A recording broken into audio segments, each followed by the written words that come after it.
Hi, welcome back to our class. So in this section, we will be discussing on data visualization tips. Before we proceed to visualize the data, there are a few questions that we have to ask ourselves. So one of them is who is our audience? So we need to know our audience before we make visualization, meaning to say that if our audience are the bosses, the executives, they would be like kind of specific type of visual that we have to do lah, for something like that. Um, and then what question do the audience have? What will be the answer that we need to find for them? What are we trying to say by having by visualization? What are we trying to say to the audience? And then what other question will my visualize aspire, or what conversation may result? Okay.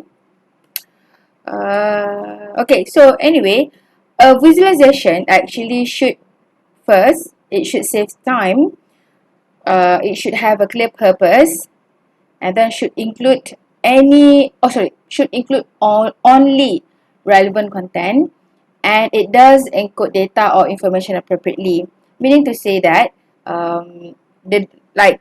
we are transforming a bunch of data into something that is useful. So when we visualize the data, the graph itself, the graphical representation itself should be meaningful, should have, like, when we choose certain figures, the figures has a clear purpose. Kalau figures yang kita pilih tu it convey less information, like literally tidak memberikan sebarang maksud. First, it didn't have a clear purpose, and of course the second one, we are like literally wasting our time. Okay, these are the few things that before we do visualize, we need to keep in mind lah, aside from the question that I have highlighted before. Okay, before we do, we have to choose the right charts and graph for the jobs, meaning to say that let's say we have let's say we have an option either doing pie chart or bar chart. Which one is the best option? Which one conveys more information than the other? Which one more understandable than the other? Okay, those kind of thing. It would be very useful if we can use predictable pattern for the layout, and also we need to remove anything that doesn't support the story. Doesn't support the story, meaning to say that if the graphs that we have at that moment of time, it did not support the story, or it just there for decoration, just remove it. Okay, no point. And we need to design our chart for comprehension, not for aesthetic. Okay, so for example here,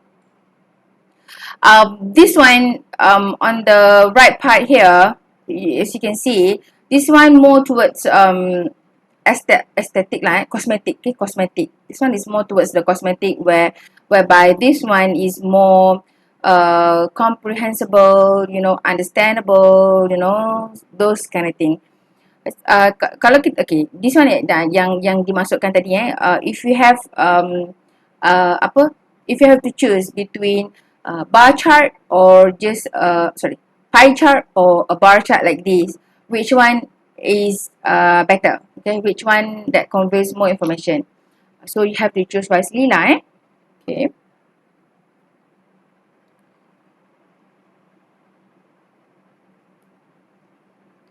Like macam ni kan, like ada star-star lah, like karut-karut lah kan, tulisan like very colourful lah, and then the pie chart also like very colourful lah, include patterns lah. It's not important. So better make our visualization simple, straightforward and kurang colourful macam ni. Okay.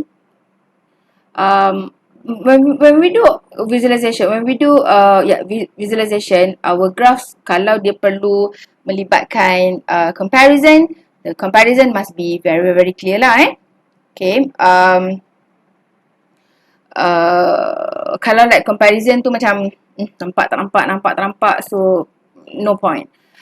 Meaning to say that, let's say you choose to have pie chart as for comparison purposes, but then kan orang-orang yang buat survey kan biasanya kan dia akan gunakan pie chart untuk buat comparison saja. So like kalau awak ada banyak soalan dan semuanya you visualizekan dalam bentuk pie chart, literally what are you trying to say? Like I cannot understand what you trying to say. Ataupun kalau let's say you choose pie chart and then dekat dalam pie chart tu ada terlalu banyak slices, it would not be good as well. So remember in the previous video I did mention that for pie chart you should have like around 4 to 5 slices only kan. Kalau terlalu banyak sangat, you just combine all those together and just put it as others. So those are the things. Kalau macam terlalu banyak slice, you tak boleh nak nampak comparison sangat kan. Okay, tu artinya lah Okay, for comparison, okay, this one include a zero base line if possible. Ini kalau you nak buat line chart. Okay, remember in the previous video, I did mention that untuk line chart, okay, best kalau kita dapat start dengan zero. Dekat X ataupun dekat Y tu kita dapat startkan dengan zero if possible. Tapi kalau lah the fluctuation tu like very small, and then you don't have to start with zero lah. Okay, kalau fluctuation tu like too much and you need to note to show the fluctuation ataupun like something, be best if we can start from the zero lah Always choose the most efficient visualization, meaning to say that our visualization need to be consistent so that the reader can compare at glance. When the reader just like look at your figures, they can like easily spot the differences between the items that you wanted to compare. Okay. You also need to watch your placement, meaning to say that, let's say you have two nice bar, you have two nice stack bar, and then you wanted your reader to compare the points. But then if the bar were placed too far apart, nobody can see the differences. Okay, so have to, kalau macam dalam kes tersebut, kalau macam dalam kes tersebut you nak comparekan antara dua stack bar, it would be best if you can put the bar close together. Okay, then the graph as well need to tell the whole story. Meaning to say that, let's say you wanted to highlight that you have certain increment in certain things. Okay, let's say you nak tunjukkan you have like increment in sales. Biasanya kalau kita, when we visualize sales data, when we want to tell something to our bosses, kita tak akan cerita on monthly basis. Kita akan cerita on quarterly basis. Quarter year, okay, first quarter, second quarter, third quarter kan. So let's say we have an increment of how many percent, maybe 40% on our third quarter. So kita just highlight yang third quarter saja. That one is not the best practice. It would be best if we can highlight all throughout the year. Okay. Okay, let's take a look at this example.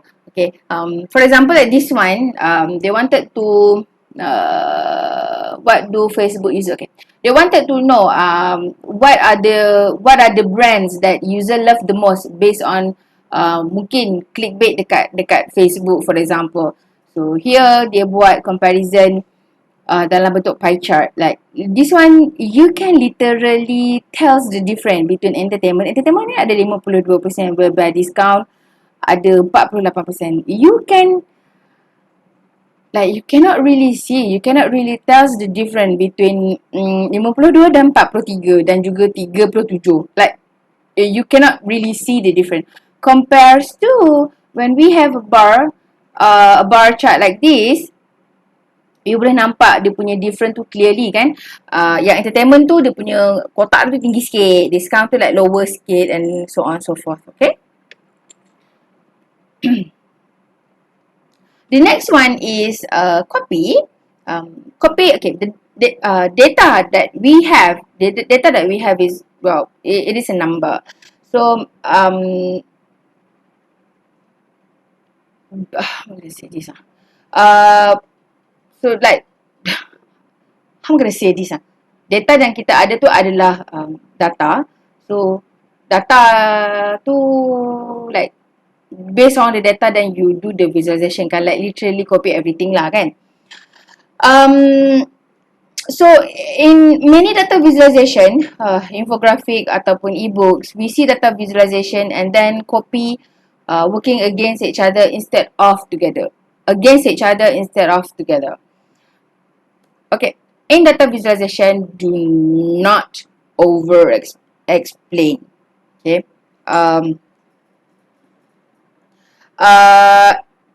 Like meaning to say that if we want to, of course, the graph, we need to explain what the graph is all about, but do not exaggerate. Jangan explain keterlaluan. Kalau figure tersebut sudah ada di tempat lain ataupun mungkin you ada copy, memang kena say this bila you create dashboard, mungkin ada benda yang dia akan copy here and there. Just use subhead ataupun use cloud ataupun you can use chart header. Okay, but then jangan explain jangan like emphasis on that too much lah. Keep the chart and graph header simple and to the point. We can use callouts wisely. Callouts tu yang macam apa tu? Alah, kalau you baca komik tu kan ada yang keluar bulat tu kan. You go and search lah what is callout. Okay. Do not use distracting font or elements. Ingat tak dekat figure yang kat depan tadi tu, dia buat apa tu, customer satisfaction something tu. Dia ada colour-colour kan perkataan tersebut kan. Okay, those are the distracting information. Dan ada lagi satu, jangan gunakan words yang susah nak baca. Like you gunakan yang fancy cursive words semua tu tak payah. Those we call it as a distracting font lah. Okay, for example here, kalau tengokkan kat sini, what's the difference between this one and this one? This one more towards kepada like, this one dia punya nama dia, ini dia punya header dia. Header dia like way too fancy. A static salesperson. What's that? Okay, what's that? What does that mean?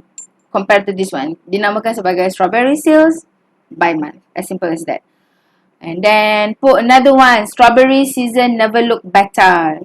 June looks so sweet. You don't have to over explain. Gitu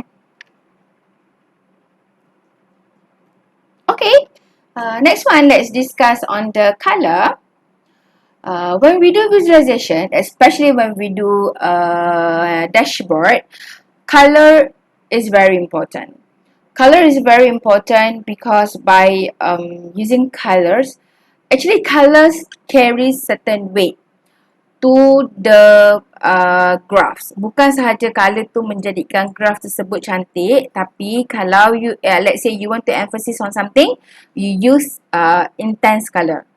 Okay, kalau macam let's say you nak highlight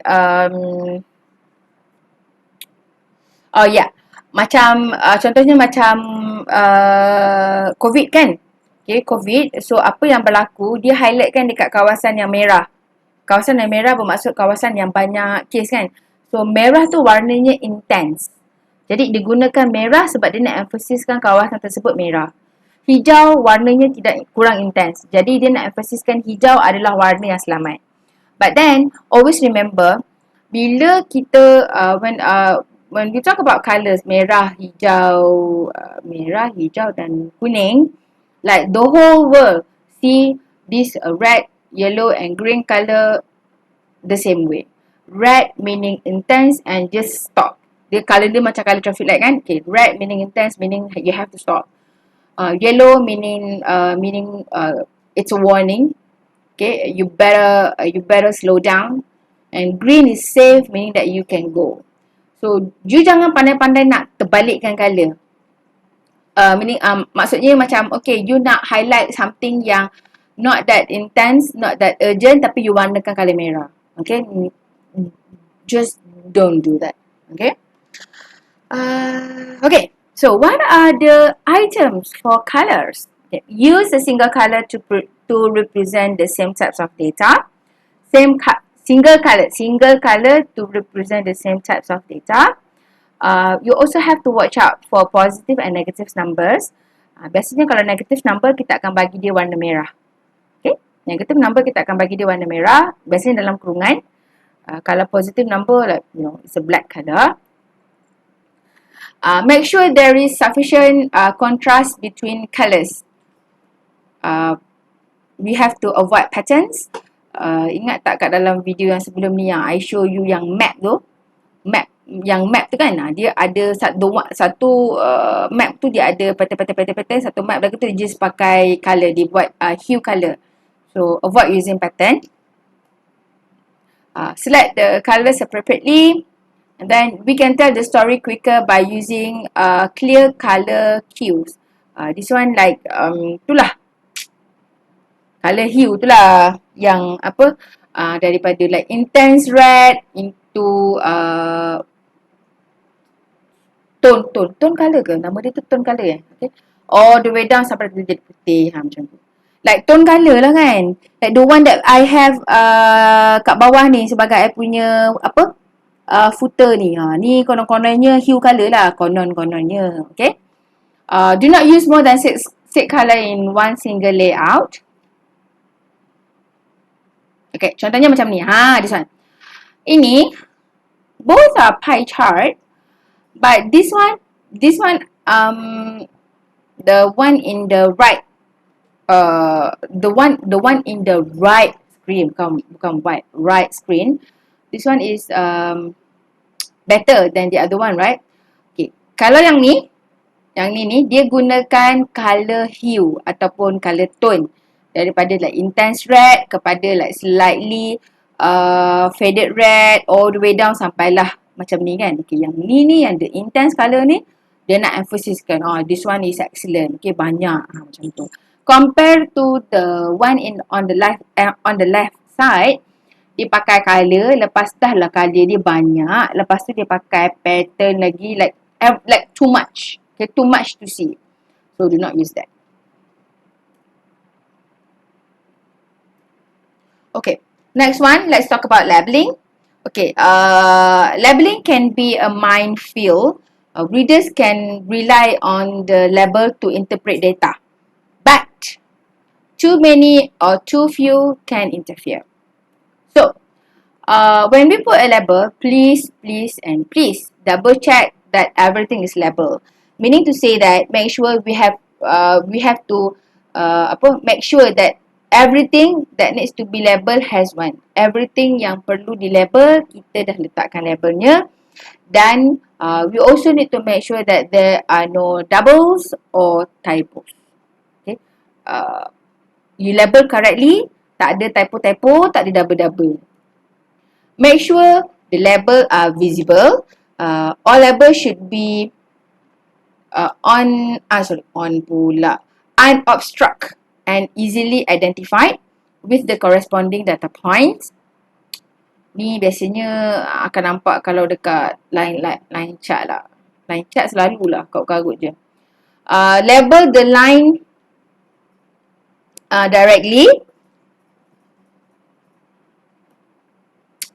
Do not overlabel. Do not overlabel ni maksudnya what does that mean?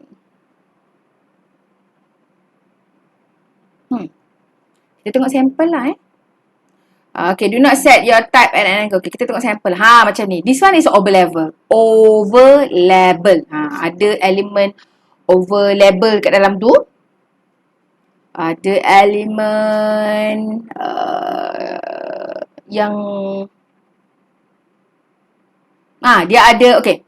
Dalam graph ni, graph on the left side ni, dia ada elemen over label, dia ada elemen itu, label,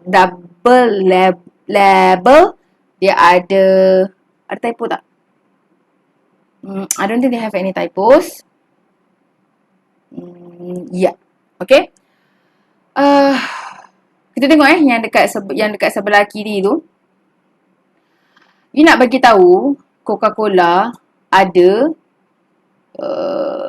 okay, dah tajuk dekat atas dah kata dah top 3 most popular brands on Facebook. Okay, top 3 most popular brands. Kenapa nak kena letak lagi fans kat situ? Dah like that one is popular already. Kenapa nak kena letakkan, nak kena emphasiskan lagi bilangan fansnya? No need. Lepas tu dekat atas tu kan, dekat atas tu you dah letak dah tulis Coca-Cola. And yet you pergi letak lagi gambar Coca-Cola kat situ. Like perlu ke?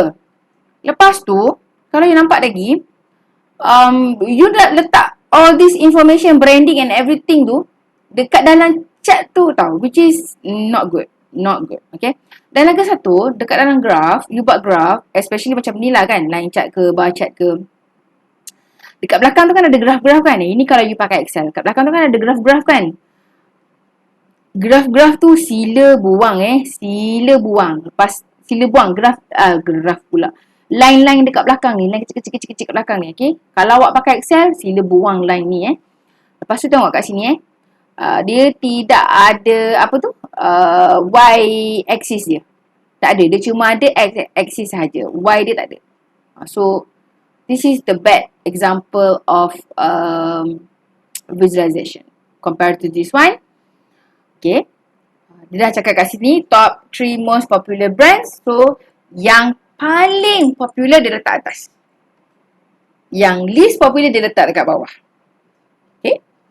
I think I have mentioned this one on the previous video. Kita kena, bila kita buat chart, kita kena susun yang mana yang paling tinggi kat atas, yang paling kecil kat bawah. Okay. Okay, for more information you can go to this website http://www.lovesdata.com/blog/data visualization tips to read more on the tips. Ayuh, alamak, I punya I punya slide like goes very wrong. Okay, sorry. Ordering, we need to order the data intuitively.